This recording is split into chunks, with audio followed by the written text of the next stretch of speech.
Ayun. Ngayon, ituturo ko sa inyo kung paano mag-top up sa Run Online PH. Punta muna kayo sa website. Pwedeng habok.runonlinephoofficial.com or runonlinephoofficial.com. Pero pagpunta nyo dyan sa website, makikita nyo kasi kung sang website kayo nakapunta eh. Currently sa akin, nasa habok ako. Pero pag gusto nyo sa Stripe mag-top up, click lang kayo Stripe. Mapupunta kayo dyan sa Stripe. Pero ako kasi, sa ano tayo, sa habok tayo. Ngayon, pagka punta nyo sa habok website, click login lang. Then, login nyo yung ano nyo, yung account nyo na gusto nyong lagyan ng e-points.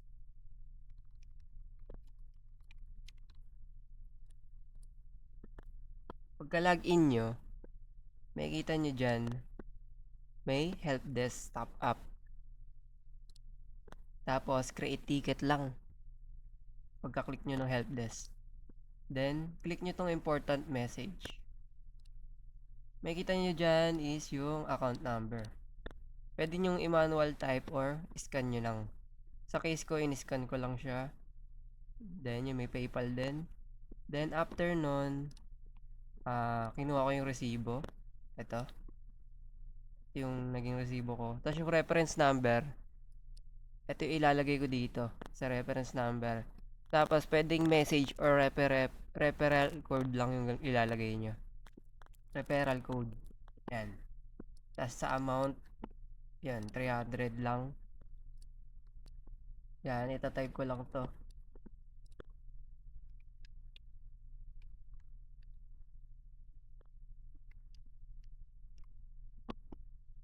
Yan. Then, sa referral code, pwede kahit ano kasi ito eh.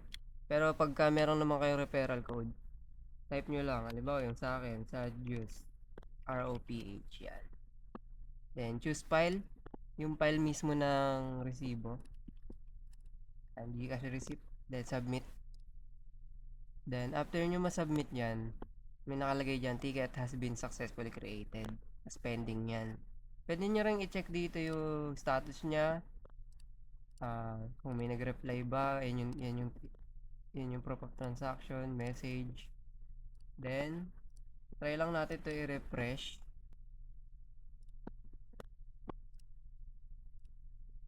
Yan, pumasok na yung 300 ko.